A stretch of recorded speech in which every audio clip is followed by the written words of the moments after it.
નમસ્કાર વિદ્યાર્થી મિત્રો, આપણે લાસ્ટ લેક્ચરમાં વિદ્યુત ડાયપોલને અક્ષ પર અને વિદ્યુત ડાયપોલને લંબ અક્ષ પર વિદ્યુત ક્ષેત્ર કેટલું આવે તે આપણે મેળવ્યું છે. હવે ડાયપોલ સિવાય આગળની ચર્ચામાં વિદ્યુત ક્ષેત્ર કોઈ વિદ્યુત ભારને લીધે કેટલું મળે છે આપણને, કોઈ વિદ્યુત ભારને લીધે. ત્યારે સૂત્ર લખ્યું E બરાબર શોર્ટમાં સૂત્ર લખીએ kq divided by r square અને k ને લખીએ તો કેટલા લખાય 1/4 pi epsilon naught q divided by r square. બરાબર. અને ડાયપોલ માટે 1/r ક્યુબ આવ્યું છે. બરાબર, આટલું આવ્યું છે. પણ આમે સૂત્ર એટલા માટે લખેલું છે કારણ કે આપણે આનો જ મદદથી અત્યારે એક્ઝામ્પલ કરવાના છે. ચોપડીમાં ઉદાહરણનો જ એક્ઝામ્પલ છે. ઉદાહરણ નંબર 1.9. ઉદાહરણ નંબર 1.9 આ ક્વેશ્ચન નંબર છે 19. બરાબર, જોજો. બરાબર, એક જ એક્ઝામ્પલ પર કરવાના છે. બરાબર, જોજો. આકૃતિ પરથી બધા કામ કરવાના રહેશે. 10⁻⁸ કુલમ અને -10⁻⁸ કુલમ મૂલ્યના બે બિંદુઓ વિદ્યુત ભારો આપણે બે વિદ્યુત ભાર આપેલા. કેટલા આપેલા? 10⁻⁸ કુલમ એટલે -10⁻⁸ કુલમ બે વિદ્યુત ભાર આપેલા છે. હું જમણી બાજુ લખી શકું છું Q1 બરાબર 10⁻⁸ કુલમ, Q2 બરાબર -10⁻⁸ કુલમ. બે વિદ્યુત ભાર છે, બે નંબર આપી દીધા છે. મૂલ્યના બે વિદ્યુત ભારો અનુક્રમે Q1 અને Q2 એકબીજાથી 0.1 મીટર અંતર મૂકેલા છે. આ બે વિદ્યુત ભાર વચ્ચેનું અંતરને આપણે મોટે ભાગે r કહીએ. 0.1 મીટર. આકૃતિમાં દર્શાવેલ a b c બિંદુઓ પાસે વિદ્યુત ક્ષેત્ર ગણો. અને મેં એક આકૃતિ આપેલી છે. તો આકૃતિ આપણે રકમમાંથી જોઈને ડ્રો કરી દઈએ છીએ. વિદ્યુત ભાર Q1, વિદ્યુત ભાર Q2,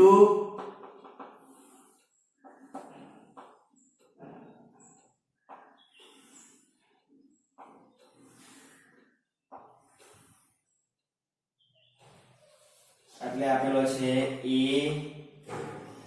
અહીં આપેલો છે B, અને અહીં આપેલો છે C. A, B અને C બિંદુ પાસે શું શોધવાનું છે? વિદ્યુત ક્ષેત્ર શોધવાનું છે. અને બેની વચ્ચેનું અંતર આપણે કેટલું આપેલું? 0.1 મીટર. આ આપેલું છે 0.1 મીટર. આપણે આટલી બાબત આપેલી છે. બરાબર, બીજું કઈ આપેલું છે? હવે બરાબર જોજો. ત્રણ એક્ઝામ્પલ પૂછેલા છે. એમ કહેવાય A પાસે વિદ્યુત ક્ષેત્ર, A પાસે વિદ્યુત ક્ષેત્ર એટલે આપણે શોધવાનું EA બરાબર question mark.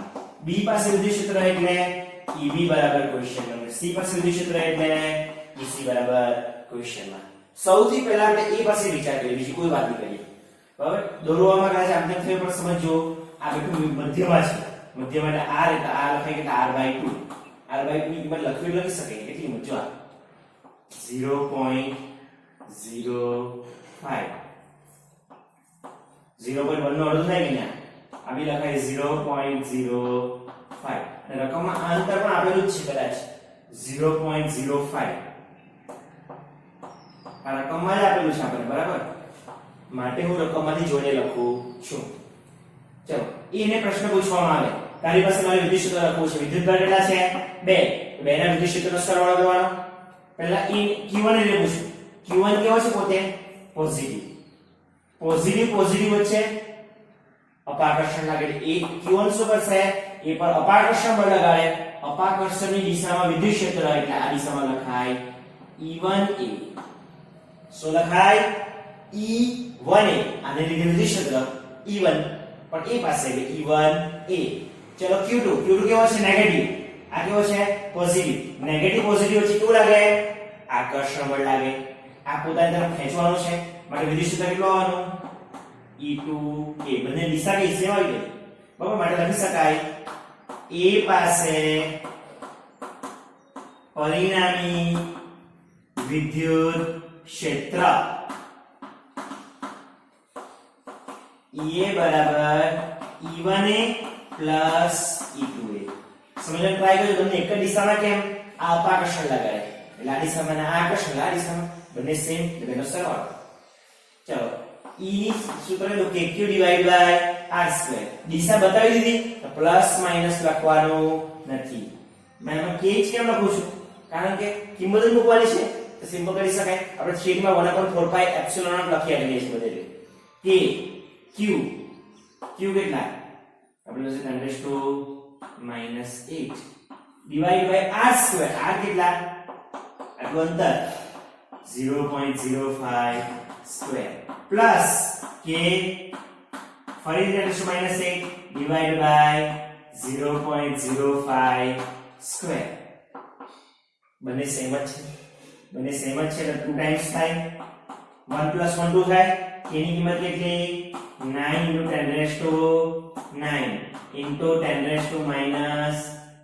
Divide by 0.05 whole square. જો આ તમે કેલ્ક્યુલેશન કરશો તો આન્સર આવશે 7200 into 10⁻⁴ 9 માંથી 1 જાય તો 1 રહે અને આને 1 પોઈન્ટ કાપી લખીએ તો આન્સર આવે 7.2 into 10⁻².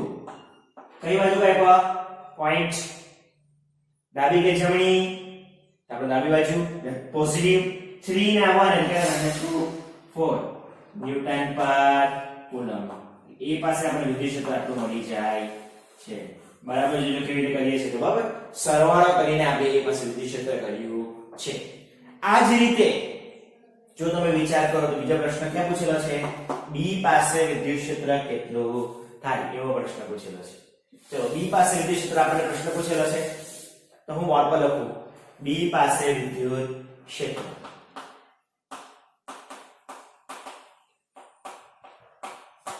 EB = ચલો બે વિદ્યુતભાર છે આકૃતિમાં જુઓ. આ પોઝિટિવ B પણ પોઝિટિવ એમ વિચારીએ. પોઝિટિવ વચ્ચે અપાકર્ષણ પરથી વિદ્યુત ક્ષેત્ર દિશા કઈ આવવાની? આ અને લખાય E1B. 1 વિદ્યુતભાર ને લીધે વિદ્યુત ક્ષેત્ર આટલું મળે છે. ચલો 2 ને લીધે કેટલું મળે? તો 2 નેગેટિવ. આ પોઝિટિવ પોઝિટિવ વચ્ચે આકર્ષણ એટલે પોતાની બાજુ ખેંચે તાની દિશામાં વળી અને કહેવાય E2B. સમજ પડશે? જો બરાબર જો અહીંયા બંને સેમ જ કેમ કે શું અહીંયા અપાકર્ષણ આ દિશામાં લાગ્યું ને આકર્ષણ પોતાની બાજુ ખેંચે. અહીંયા છે તો અપાકર્ષણ આમ લાગે છે ને આકર્ષણ પોતાની બાજુ ખેંચે કે નહીં? ને તમે બધા યાદ રાખવાનું A B C આપણા બધા પોઈન્ટ પોઝિટિવ જ લેવાના છે. એટલે આ રીતે લખાય. બંને કેવા છે? પરસ્પર વિરુદ્ધ દિશામાં છે. આપણે લખાય EB = E1B - E2B. E1B - E2B. E1B ની કિંમત કેટલી? kq / r². પણ ખાસ જોજો k q 10⁻⁸ divide by r એટલે અંતર. કેટલું અંતર? q1 થી આનું અંતર 0.05. જો આ બંને અંતર સમાન હતા એ સુધી નહીં. આનું અંતર કેટલું છે? 0.05. તો લખો 0.05 હોલ સ્ક્વેર માઈનસ ફરીથી સેમ k q. હજી બી યાદ રાખજો માઈનસ લખતો નથી કારણ કે આકૃતિમાં દિશા બતાવેલી છે. Divide by r².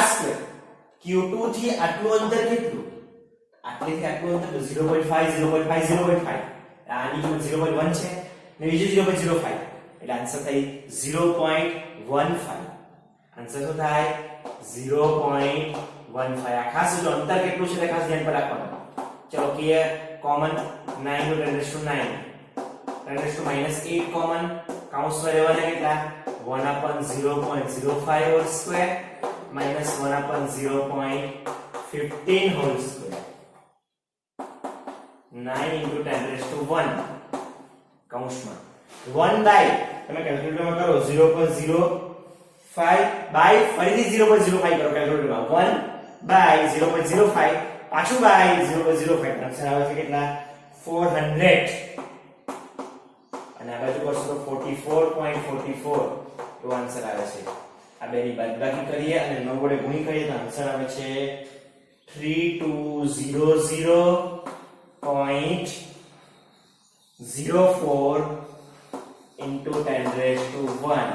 હું કેલ્ક્યુલેશન ડાયરેક્ટ લખી દઉં છું. ફરીથી એક પોઈન્ટ કાઢીને આન્સર લખીએ તો આન્સર લખાય 3.2 into 10⁻4 ન્યૂટન પર કુલમ. આ કોને લીધે વિદ્યુત ક્ષેત્ર મળે છે? બી બિંદુ પાસે વિદ્યુત ક્ષેત્ર મળે છે બરાબર એ પાસે શોધી કાઢ્યું બી પાસે શોધી કાઢ્યું હવે છેલ્લો આન્સર કયા પાસે શોધવાનું છે આપણે સી પાસે શોધવાનું છે સી પાસે શોધવા માટે હું આ સાફ કરી નાખું છું ત્યારે સી બિંદુ ક્યાં છે આ રહ્યું હવે બરાબર જોજો આ પોઝિટિવ પોઝિટિવ વચ્ચે અપાકર્ષણ એટલે કઈ લખાય આ દિશામાં લખાય E1C આ નેગેટિવ આ પોઝિટિવ નેગેટિવ પોઝિટિવ વચ્ચે આકર્ષણ લખાય E2C જો અત્યાર સુધી એવું આવતું હતું કે બંને એક દિશામાં તો બંને પરસ્પર વિરુદ્ધ દિશામાં ગણતરી કરી દેતા હતા પણ હવે એક આમ આવે છે એક આમ આવે છે તેની ગણતરી એમને એમ થાય નહીં ક્યાં તો સદિશ સરવાળો કરવાનો એકના શીર્ષ પર બીજાને મૂકી દેવામાં આવે બરાબર હેડ પર તો આન્સર મળે તે આ કઈ દિશા છે પરિણામે EC ની દિશા છે પરિણામે કઈ દિશા છે EC ની દિશા છે હવે આપણે આકૃતિમાં આપેલું છે કેટલા ડિગ્રી 60 ડિગ્રી જો આ 60 ડિગ્રી આપેલું હોય તો અનુકૂળની જોડ પ્રમાણે આપણે કેટલા થાય 60 ડિગ્રી થાય અને આ પણ કેટલા થાય 60 ડિગ્રી થાય છે બરાબર આકૃતિમાં જોજો હું લખતો જાઉં તો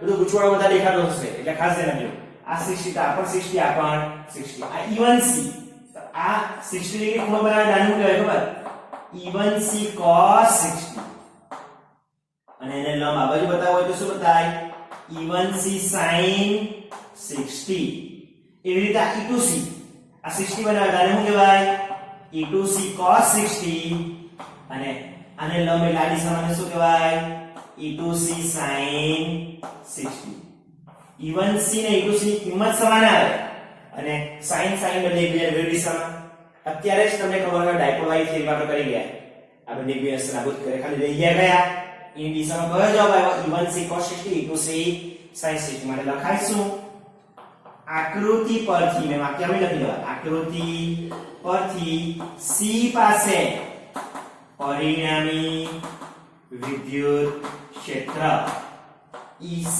is equal to E1C cos 60 plus E2C sin 60 E2C cos 60 ખરેખર જોવા જાય બંનેની કિંમત સમાન E1C પણ સમાન છે E2C પણ સમાન કેમ કે આ અંતર આપણું છે 0.0 આ અંતર કેટલું આવે છે 0.1 આપણે આકૃતિમાં જોઈ લઈએ આ અંતર કેટલું 0.1 આપેલું છે બરાબર તો આ અંતર કેટલું થાય 0.1 અને 0.1 0.1 ત્રણ બાજુ અંતર થાય ને એટલે કોણ 60 ડિગ્રી સમબાજુ ત્રિકોણ એટલે 2 into E1C cos 60 ત્યાં 2 into લખ્યું બંનેની કિંમત સમાન છે માટે 2 into ચાલો E1C કેટલા KQ divided by KQ એટલે 10 raised to minus 8 divided by અંતર કેટલું હવે અંતર કેટલું છે 0.1 સ્ક્વેર તમે જોતા હશો અહીંયા r2 નહીં લખતું KQ divided by અંતર જે હોય તે લખું છું એ બધા અંતર બદલાતા છે અને cos 60 એટલે 1/2 2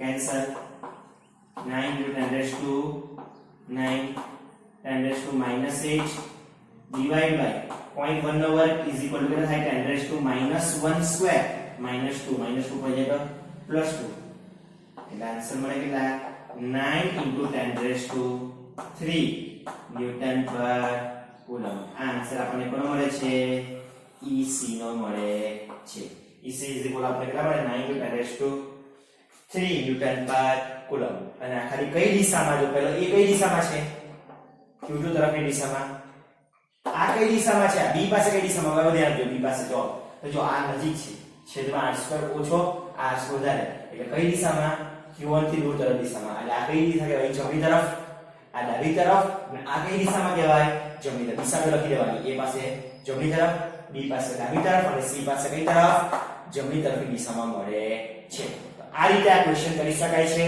ફક્ત ગણતરી છે માટે બરાબર ધ્યાન પર રાખજો બરાબર આજે આપણે આ એક જ એક્ઝામ્પલ કરાવીએ છીએ ત્યારબાદ બીજા નેક્સ્ટ એક્ઝામ્પલ કરાવીશું